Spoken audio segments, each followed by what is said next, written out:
대파 AI 뉴스레터 팟캐스트 팀입니다. 이번 주 AI 업계에서는 2025년 10월 네 번째 주 소식입니다. 네, 일부 주간 뉴스입니다. 정말 숨가쁘게 돌아가는 AI 업계인데요. 이번 주에는 또 어떤 놀라운 일들이 있었을지 바로 시작해 보겠습니다. 오픈 AI가 챗 GPT 애틀러스라는 새로운 AI 웹 브라우저를 내놓으면서 우리가 인터넷을 쓰는 방식 자체를 바꾸겠다고 선언하고 나섰습니다. 이 애틀래스 브라우저의 핵심은요, 단순히 정보를 보여주는 데서 그치는 게 아니라 사용자를 위해서 직접 행동을 한다는 점이에요. 가장 강력한 기능이 바로 에이전트 모드인데요. 이게 뭐냐면 마치 개인 비서처럼 항공편 예약 같은 복잡한 일을 알아서 다 처리해주는 거죠. 여기에 사용자의 활동을 기억해서 맞춰주는 메모리 기능, 또 웹서핑하면서 동시에 대화도 할 수 있는 컴패니언 뷰, 글 쓸 때 바로바로 도와주는 커서 챗까지. 뭐랄까, 인터넷을 사용하는 방식 자체를 근본적으로 바꾸려는 야심이 그대로 드러납니다. 오픈 AI의 CEO 샘 알트먼의 말을 들어보면 이들의 진짜 목표가 뭔지 딱 보입니다. 미래의 사람들이 인터넷을 사용하는 방식, 그 좋은 본보기가 바로 웹브라우저에서의 채팅 경험이 될 수 있다, 이렇게 말했거든요. 이 말인즉슨 이건 그냥 브라우저 하나 더 만든 게 아니라 인터넷과 소통하는 규칙 자체를 바꾸려는 거대한 계획의 시작이라는 거죠. 애틀라스의 등장은 사실상 AI 브라우저 전쟁의 시작을 알리는 신호탄이나 다름없습니다. 이미 퍼플렉스티의 코멧은 답변 엔진처럼 여러 탭을 요약해주고 있고, 구글은 크롬의 제미니 어시스턴트를 아주 깊숙이 통합하고 있잖아요. AI 업계의 새로운 격전지가 바로 이 브라우저가 된 겁니다. 과연 누가 우리의 인터넷 첫 화면을 차지할 것인지 거대 기업들의 진짜 전쟁이 막 시작됐다고 볼 수 있겠습니다. 이렇게 AI가 단순한 도구를 넘어서서 우리를 대신해 행동하는 에이전트로 진화하는 흐름, 다른 곳에서도 나타나고 있습니다. 엔트로픽의 클라우드가 에이전트 스킬이라는 정말 강력한 새 기능을 선보였습니다. 에이전트 스킬, 이게 대체 뭘까요? 아주 간단히 말해서요, 클로드를 특정 분야의 전문가로 만들어주는 족집게 과외 자료라고 생각하시면 딱 맞습니다. 예를 들어서 엑셀 분석 방법이나 우리 회사의 브랜드 가이드라인 같은 필요한 지침과 자료를 이 스킬이라는 폴더에 담아주기만 하면 클로드가 그 일을 완벽하게 해내는 전문가로 변신하는 거죠. 이 스킬이 진짜 강력한 이유는 마치 레고 블록처럼 작동하기 때문이에요. 여러 스킬을 자유자재로 쌓고 결합해서 더 복잡한 일을 시킬 수도 있고요. 한번 만들어두면 어떤 클로드 제품에서든 그냥 바로 가져다 쓸 수 있습니다. 게다가 꼭 필요할 때만 작동해서 효율적이고, 아주 중요한 작업에는 실제 코드를 심어둘 수도 있어서 신뢰도까지 높였습니다. 개발자들한테는 정말 희소식이 아닐 수 없겠죠. 이렇게 AI를 필요에 맞게 특화시키는 흐름은 특히 기업 시장에서 더 두드러지고 있습니다. 어도비가 기업들을 위한 맞춤형 AI 공장이죠. 어도비 AI 파운드리를 공개했습니다. 이게 무슨 뜻이냐면, 이제 기업들이 자신들의 브랜드 스타일과 데이터를 어도비의 파이어플라이 AI에 학습시켜서 말 그대로 우리 회사 전용 AI를 가질 수 있게 된다는 겁니다. 이렇게 만들어진 AI는 우리 회사 톤 앤 매너에 딱 맞는 이미지, 영상, 글을 정말 무한정으로 생성해내겠죠. 심지어 가격도 쓴 만큼만 내는 방식이라니까 특히 마케팅 팀에게는 정말 강력한 무기가 될 것 같습니다. 물론 어도비는 이런 기술이 인간을 대체하는 게 아니라고 강조합니다. 한나 엘사크 부사장은 창의성의 중심은 인간이며 대체될 수 없다고 말하면서 파이어플라이와 파운드리는 스토리텔링 능력을 한 단계 끌어올려주는 새로운 도구일 뿐이라고 딱 선을 그었습니다. 창작자들을 안심시키려는 메시지라고 볼 수 있겠죠. 기업의 마케팅을 넘어서 이제 AI는 영상 창작의 영역까지 넘보고 있습니다. 네, 구글의 AI 영상 제작 도구 플로우가 비오 3.1 업데이트와 함께 정말 놀라운 업그레이드를 선보였습니다. 이제 정말 마법 같은 일들이 가능해집니다. 예를 들어 볼게요. 이미지 3장만 딱 던져주면 AI가 소리까지 입혀서 하나의 영상으로 만들어주고요. 시작 이미지랑 끝 이미지만 정해주면 그 사이를 아주 자연스러운 영상으로 채워줍니다. 심지어 기존 영상을 최대 1분까지 더 길게 늘려주기까지 한다네요. 상상만으로 영상이 만들어지는 시대가 정말 코앞으로 다가온 것 같습니다. 하지만 진짜 놀라운 기능은 아직 출시 전이라고 합니다. 바로 영상 속에서 원하지 않는 사람이나 물체를 그냥 지워버리는 기능인데요. 그러면 AI가 배경을 감쪽같이 다시 그려줘서 마치 처음부터 없었던 것처럼 만들어준다고 해요. 이건 정말 영상 편집의 판도를 완전히 바꿀 만한 기술이죠. 이렇게 시각 창작 분야에서 AI의 영향력이 커지는 가운데 음악 산업에서는 조금 다른 움직임이 감지되고 있습니다. 스포티파이가 주요 음반사들과 선을 잡고 책임감 있는 AI 음악 도구 개발에 나섰습니다. 이 소식은 AI와 창작의 관계를 둘러싼 해묵은 논쟁을 다시 한번 수면 위로 끌어올리고 있습니다. 한쪽에서는 AI가 만든 음악이 넘쳐나면 인간 아티스트들의 수익이 줄어들 거다 이렇게 우려하지만요. 다른 한쪽에서는 소니, 유니버설, 워너뮤직 같은 거대 음반사들과 협력해서 아티스트의 권리를 존중하는 윤리적인 AI 생태계를 만들 수 있다는 희망을 보고 있습니다. 실제로 페어리 트레인드의 설립자 에드 뉴턴 렉스는 이번 협력을 아주 긍정적으로 평가했는데요. 그의 말을 빌리자면 이렇습니다. 이건 다릅니다. 아티스트의 허락을 받아서 공정하게 만들어졌고 팬들에게 억지로 떠넘기는 게 아니라 자발적인 선택지로 제공되니까요. 창작계 AI의 새로운 표준이 될 수 있을지 주목되는 부분입니다. 지금까지 AI가 인간의 창의성과 어떻게 상호작용하는지 살펴봤는데요. 마지막 소식은 여기서 한 걸음 더 나아가서 어쩌면 가장 인간적인 영역이라고 할 수 있는 신앙과 기술의 만남을 다룹니다. 영적인 조언을 구하기 위해서 AI를 찾는 사람들이 늘고 있다는 아주 흥미로운 소식입니다. 이 현상은 우리에게 아주 근본적인 질문을 던집니다. 기계가 우리의 새로운 영적 중개자가 될 때 과연 어떤 일이 벌어질까요? 그리고 이 흐름은 특정 문화권에만 국한된 게 아닙니다. 전 세계적으로 나타나고 있죠.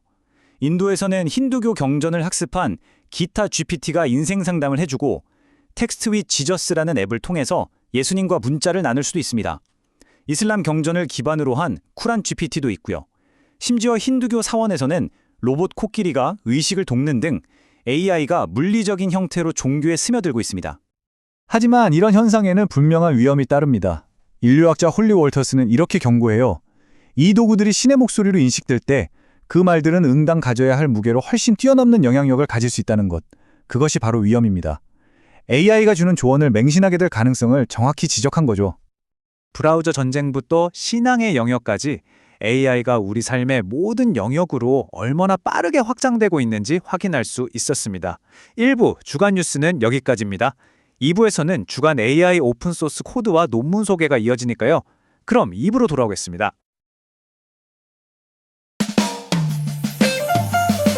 Better AI newsletter.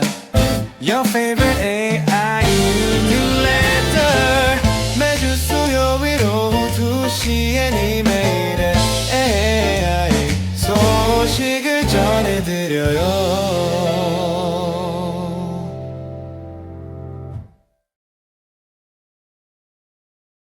네, 베타 AI 2부로 다시 돌아왔습니다. 이번 주 AI 업계를 뜨겁게 달군 가장 중요한 논문과 코드들. 지금부터 하나씩 자세히 파헤쳐 보겠습니다. 네, 오늘은 크게 두 파트로 나눠볼 텐데요. 먼저 AI 연구의 흐름을 바꿀 만한 최신 논문 3편을 살펴보고 이어서 개발자분들이 바로 써보실 수 있는 흥미로운 오픈소스 프로젝트 2가지를 소개해드릴 겁니다. 자, 그럼 AI의 최전선으로 바로 떠나보시죠. 자, 그럼 첫 번째 파트입니다. 이번 주에 학계에서 가장 주목받았던 아주 영향력 있는 연구들부터 시작해 보겠습니다. 자, 첫 번째 논문인데요. 이게 이미지 생성 분야의 아주 오래된 숙제를 다루고 있습니다. 바로 픽셀 공간에서의 비효율성 문제죠. 그러니까 어떻게 하면 더 빠르고 더 직접적으로 이미지를 만들어낼 수 있을까? 이 연구가 바로 그 해답을 제시하고 있습니다. 이 연구가 던지는 핵심 질문은 바로 이겁니다. 우리가 보통 이미지를 만들 때 그 이미지의 핵심 특징만 압축한 레이턴트 스페이스, 그러니까 잠재 공간을 거치잖아요. 이걸 거치지 않고 그냥 픽셀 그 자체에서 바로 아주 효율적으로 진짜 같은 이미지를 만들 수 없을까 하는 거죠. 왜냐면 사실 지금까지 픽셀 공간 모델은 훈련시키기가 너무 어렵고 성능도 잘 안 나왔거든요. 근데 해결책이요. 생각보다 아주 간단하면서도 강력합니다. 딱 2단계로 된 훈련법인데요. 자, 하나, 아주 깨끗한 이미지들로 인코더를 먼저 훈련시켜서 이미지의 핵심 의미를 파악하게 만들고요. 2, 이렇게 똑똑해진 인코더를 디코더랑 합쳐서 모델 전체를 섬세하게 다듬어주는 겁니다. 이 방법이 좋은 게 뭐냐면 노이즈를 조금씩 지워나가는 디퓨전 모델이나 한 방에 이미지를 만드는 컨시스턴시 모델 둘 다에 아주 잘 먹힌다는 거죠. 결과는요, 정말 놀랍습니다. 이미지 품질을 평가하는 FID 점수라는 게 있는데 여기서 2.04를 기록했어요. 이 점수는 낮을수록 진짜 이미지랑 가깝다는 뜻이거든요. 이게 어느 정도냐면 기존의 모든 픽셀 공간 모델들을 그냥 뛰어넘는 수준이고요. 심지어 훨씬 복잡한 VA 기반 모델들과 거의 맞먹는 품질과 효율성을 보여준 겁니다. 대단하죠? 자, 두 번째 논문으로 넘어가 볼까요? 이번에는 LLM, 그러니까 대규모 언어 모델의 두뇌를 더 똑똑하게 만드는 방법에 대한 이야기입니다. 다시 말해, 어떻게 하면 이 모델들이 더 정확하게 추론이라는 걸 할 수 있게 만들까 하는 거죠. 지금까지는 크게 두 가지 방법이 있었어요. 하나는 셀프 컨시스턴시라고 여러 답을 내놓게 한 다음에 그중에서 가장 일관된 걸 고르는 방식인데 이건 추정 오류가 좀 잦았고요. 다른 하나는 퍼플렉시티라고 해서 답변이 얼마나 그럴듯한지 확률로 따지는 건데 이건 또 모델 자체의 한계에 부딪히는 경우가 많았죠. 그러니까 둘 다 뭔가 좀 아쉬운 점이 있었던 겁니다. 그래서 이 논문에서 RPC라는 새로운 방법을 제안합니다. 이름이 좀 긴데 Reasoning Pruning and Perplexity Consistency의 약자예요. 이름에 힌트가 다 있는데 pruning, 즉 가지치기를 하는 겁니다.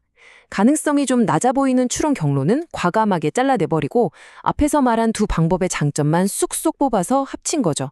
결과적으로 정답에 훨씬 더 빠르게 도달하게 만드는 겁니다. 그럼 RPC가 뭐가 그렇게 좋냐?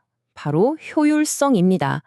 성능은 기존의 셀프 컨시스텐시 방법이랑 거의 비슷한데 들어가는 계산 비용, 그러니까 샘플링 비용이 딱 절반으로 줄어들어요. 와, 이건 정말 대단한 거죠. 훨씬 적은 자원을 쓰면서도 비슷한 수준의 똑똑한 추론이 가능해졌다는 뜻이니까요. 자, 이제 논문 섹션의 마지막 세 번째 연구입니다. 이건 좀 더 근본적인 질문을 던지는 논문인데요. 텍스트, 이미지, 소리, 이 모든 걸 한꺼번에 이해하는 멀티모달 모델 있잖아요. 이 모델들이 도대체 어떻게 학습하고 어떻게 하면 더 똑똑하게 만들 수 있을까에 대한 탐구입니다. 이 논문의 핵심 아이디어를 한 단어로 요약하면 GRSL입니다. Generation Representation Scaling Law의 줄임말인데요. 이게 뭐냐면 아주 쉽게 비유를 들어볼게요. 그림을 정말 잘 그리는 화가가 그 그림을 더 깊이 이해하잖아요. 똑같습니다. 모델이 무언가를 잘 생성해낼수록 그것을 더 잘 이해하게 된다는 아주 직관적인 원리죠. 그래서 이 원리를 아주 영리하게 활용한 LCOMB라는 프레임워크를 제안하는데요. 이건 뭐냐면 이미 성능이 아주 좋은 생성 모델이 있잖아요. 그 위에다가 Contrastive Learning, 그러니까 비슷한 것과 다른 걸 구별하도록 가르치는 학습법을 살짝만 얹어주는 거예요. 이렇게 가볍게만 다듬어줘도 이해 능력이 극대화되면서 그야말로 최첨단 성능을 달성할 수 있었다고 합니다. 자, 이렇게 흥미로운 이론들을 살펴봤으니 이제는 실제로 써볼 차례겠죠. 연구실을 넘어서 우리 개발자들이 직접 손으로 만져볼 수 있는 새로운 오픈소스 도구들을 만나보겠습니다. 모델 성능이 좋아지는 건 좋은데 점점 더 중요한 문제가 하나 떠오릅니다. AI가 정말 그럴듯하게 말을 잘하잖아요. 근데 그 정보가 과연 진짜일까?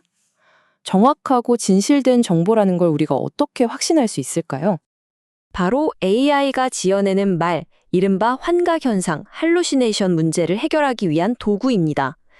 필로 QI라는 데이터셋이 공개됐는데요. 이게 기존 것들과는 차원이 좀 다릅니다. 지금까지는 대부분 영어 중심의 문장 전체가 맞냐 틀리냐 수준이었거든요. 근데 이건 무려 14개 언어를 지원하고 문장이 아니라 단어 수준까지 파고들어서 정밀하게 환각을 잡아냅니다. 심지어 이걸 구축하는데 GPT-4를 활용해서 비용도 확 낮췄다고 하네요. 자, 다음으로 소개해드릴 도구는 이 한 문장에서 모든 게 시작됩니다. 기존의 평가 방식들은 이 장르만의 독특한 매력을 제대로 담아내지 못한다. 과연 이 특별한 장르가 뭘까요? 바로 웹소설입니다. 웹소설 번역, 이게 생각보다 엄청 까다롭거든요. 그 미묘한 뉘앙스를 제대로 평가하기 위한 종합 프레임워크, 디리승이 나왔습니다. 단순히 번역이 맞냐 틀리냐가 아니에요.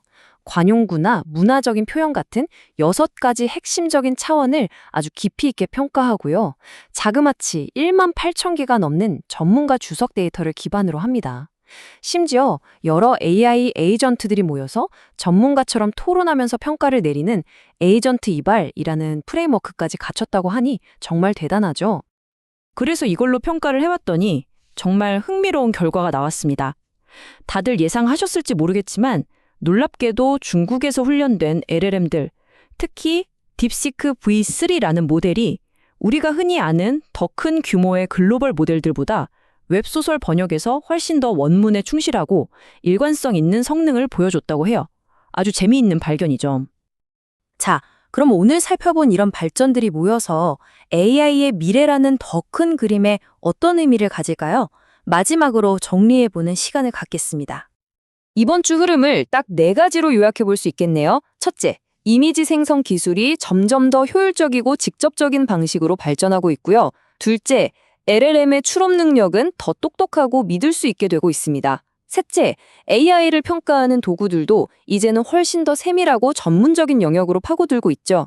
그리고 마지막으로 가장 중요한 것, 무언가를 더 잘 만들어내는 능력이 곧 그것을 더 깊이 이해하는 능력으로 이어진다는 사실을 다시 한번 확인했습니다. 오늘 소개해드린 논문이나 코드를 직접 보고 싶으신 분들 많으시죠? 자세한 내용은 이번 주 베타 AI 뉴스레터에 링크를 전부 정리해 뒀으니까요. 꼭 한번 확인해 보시길 바랍니다. 이렇게 AI를 만드는 기술과 또 그걸 평가하는 기술이 마치 톱니바퀴처럼 맞물려서 함께 발전하고 있습니다. 이렇게 되면서 앞으로는 또 어떤 새로운 창의적인 그리고 사실적인 세계가 우리 앞에 열리게 될까요? 한 번쯤 생각해 보시면 좋을 것 같습니다. 네, 그럼 저희는 다음 주 수요일에 새로운 뉴스레터와 함께 더 흥미로운 이야기들로 다시 돌아오겠습니다.